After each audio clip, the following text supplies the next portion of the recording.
Shri Venkateswara gold finance తాకట్టులో ఉన్న బంగారాన్ని విడిపించి కొనబడును. సంప్రదించండి 8499070070. జై శ్రీరామ్ అన్నంత మాత్రాన మీకు తెలిసినట్టు విలువలున్నట్టు కానీ కాదు. మీరందరూ ముసుగులో ఉన్న అసాల్టర్స్. జై శ్రీరామ్ అని ప్రతి ఒక్కళ్ళు అంటారు. ఇప్పుడు మేము అంటాం, ప్రతి ఒక్కళ్ళు జై శ్రీరామ్ అంటే మేము ఆ గడ్డ మీదనే పుట్టినాక మరి జై శ్రీరామ్ అనుకుంటా మేము సాలిసారాలి బట్టలు వేసుకొని జై శ్రీరామ్ కంటే ఇదేమన్నా హీనం తక్కువనా? ఇప్పుడు జై శ్రీరామ్ అన్న వాళ్ళంతా ఒక పొరంబోకులే వేసుకో. మరి నువ్వు మంచిదానివా? నీ అవ్వయ్య గిదే నేర్పిండా? ఒక తెలంగాణ, ఒక భారతదేశం కట్టుబట్టు ఉంది. మన భారతదేశానికి ఒక పేరుంది. మరి నువ్వు అది ఏమన్నా ఉంచినవా? ఉంచలేదు కదా. నీదేందో నువ్వు బతుకు. జై శ్రీరామ్ అన్నోళ్ళంతా మంచోళ్ళు కాదంటే నీ నాలుక కట్ చేస్తాం మేమే పోయి. జై శ్రీరామ్ అన్నోళ్ళంతా హిందువులందరం పోయి నీ మీద కేసు కూడా పెడతాం. ఇంకా 4 రోజులు చూస్తాము. చూసి నువ్వు పెట్టలేదమ్మా కేసు, నిన్నేదేదో అన్నారని మరి నువ్వు పెట్టినావు కదా.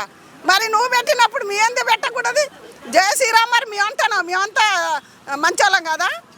మందిని ముంచేటోళ్ళమా? కొంపలు ముంచేటోళ్ళమా? మేమన్నా తిరిగిపోతాళ్ళమా? మరి అదే ఆన్సర్ చెప్పాలి. రేపు పోలీస్ స్టేషన్లో సమాధానం చెప్పి తీరాలి. ఎందుకంటే ఆడక్కర్ రావట్లేదని ఇలా మూతి అలా మూతి ఇలా మూతి తిప్పుతూ ఉంటాన్నావు కదా. ఆడక్కర్ రాలేక కాదు, మేము పోలీసు వాళ్ళన్నా భయపడం, జైలన్నా భయపడం. ఒక్కసారే కదా మనం చచ్చిపోయేది. 10 సార్లు పుట్టాం, 10 సార్లు చచ్చిపోము. ఎందుకంటే జై శ్రీరామ్ కోసము, హిందూ ధర్మాన్ని కాపాడుకోవడం కోసం ఎప్పుడైనా చచ్చిపోయేదే. మేము చచ్చిపోతాం. కానీ నీలాగా సాలిసాలని బట్టలు వేసుకొని మేము బతకటలేదు. జై శ్రీరామ్ అంటలేదు. జై శ్రీరామ్ అంటే ఆ దేవుడికి అక్కడికి ఆలకించవచ్చు. గాలి దేవుడే ఒక దేవుడు. మా మాటలు విని ఎందుకు మరి ఈ గుళ్ళు ఎందుకు, ఈ పూజలు ఎందుకు, ఇవన్నీ ఎందుకు, మరి ఈ బోనాలు ఎందుకు, ఈ పూజలు ఎందుకు? మరి ఆ మాత్రం జ్ఞానం లేదా? 5 చేతులు నువ్వు అన్నం తింటా లేదా?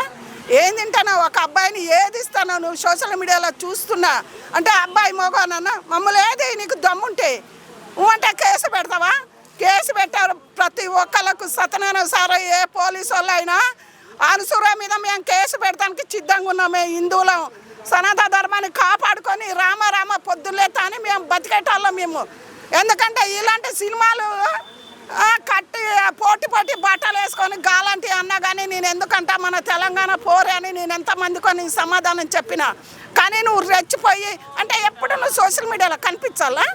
ఈ దునియాలో ఈ సినిమాలో షూటింగ్లో చేసేటోళ్ళు ఏ ఆడిది లేదా? నువ్వే ఒక ఆడదానివా? అసలు ఇప్పుడు సంజయ్ రెడ్డి తిట్టంగానే ఆమె మీద పోయి కేసు పెట్టింది. పోలీసు వాళ్ళు కూడా ఎందుకు తీసుకుర్రో అర్థం కాదు. ఆమె అన్నదే కరెక్టే. ఒక 2-3 సరే మాటలు తొలగినాయి. మరి మీ ఆయన కూడా నిజంగా ఎట్లా ఊకుంటాడని మరి నేను మాట్లాడుతున్నా. మరి పెట్టు, మేము ఏసీ వాళ్ళమే. నేను తీసుకొని రేపో మాపో ఈ 4 రోజులు ఇంటా.